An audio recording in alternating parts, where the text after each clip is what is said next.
Papa John's founder, I should be back as chain's public face file in this Wednesday, October 18, 2017, file photo. Papa John's founder and CEO John Schnatter attends a meeting in Louisville, Kentucky. Schnatter says the pizza chain needs him back as its public face, and that it was a mistake for the company to scrub him from its marketing materials after he acknowledged using a racial slur last month.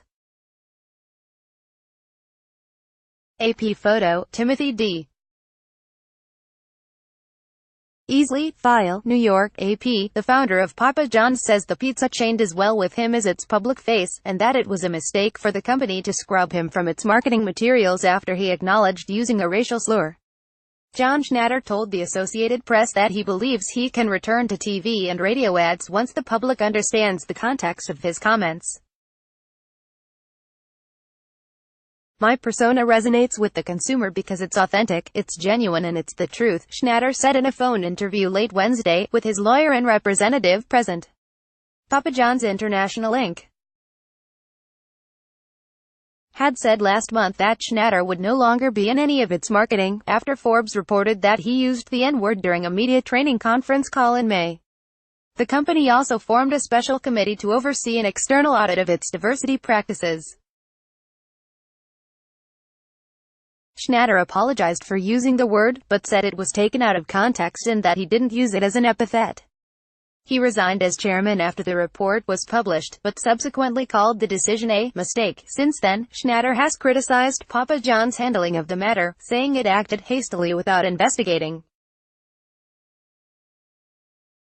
He also criticized the company's failure to clarify his comments last year, blaming disappointing pizza sales on how NFL leaders were handling player protests during the national anthem. Those comments were seen as insensitive to players, and led to Schnatter stepping down as CEO last year. Schnatter, who remains a board member and owns nearly 30% of Papa John's stock, said the remarks were aimed at the league's leadership, not its players. Papa John's, meanwhile, pointed to the Celebrity DBI, an index that touts ratings of how well celebrities can influence consumers, which it said showed Schnatter's trust and endorsement ratings fell after his NFL remarks. Keith Hollingsworth, a professor of business at Morehouse College, said it would be best for the company if Schnatter kept a low profile for the near term. Even if everything he's saying is true, I'm not sure you can convince people of that, Hollingsworth said. Hollingsworth said he thinks Schnatter can eventually return in a public role, but that he needs to give it some time.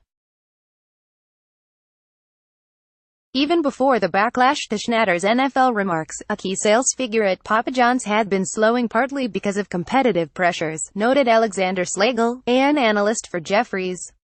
Slagle said he believes the negative publicity will continue to be painful for the company, but that the brand will survive. Since the NFL remarks last year, Schnatter said he didn't feel comfortable appearing in TV and radio ads. His image remained on a logo all over Papa John's website and on its pizza boxes, but the company began removing those two last month. Schnatter said Papa John's had been testing his return to TV and radio ads before the latest controversy, and the tests came back with virtually no negativity toward him. He said the company is suffering not because of him but because it moved away from its roots and made too many marketing changes at once. In addition to his disappearance from ads, he said Papa John's stopped focusing on its better ingredients mantra and made misguided changes, such as tweaking the red and green in the logo, to cater to the millennials. Papa John's said its logo has not changed, except for the removal of Schnatter's image. The company said the only exception is the mobile app, which features a white Papa John's logo against a red backdrop. The company reports its quarterly results next week, and Wall Street analysts expect a key sales figure in North America to decline for the third quarter in a row. Papa John's has adopted poison pill plan to prevent Schnatter from mounting a takeover. Schnatter, meanwhile, has requested documents from the company about its actions following the Forbes report, and believes they will help vindicate him. Once the public actually grasps what the board and what the management did to cause the problem and the truth jets out, of course I can be back in the ads, he said. Papa John's, which is based in Louisville, Kentucky, began operations in 1984 and has more than 5,200 locations globally. Follow Candace Choi at www.twitter.com/CandaceChoi. Copyright 2018 The Associated Press.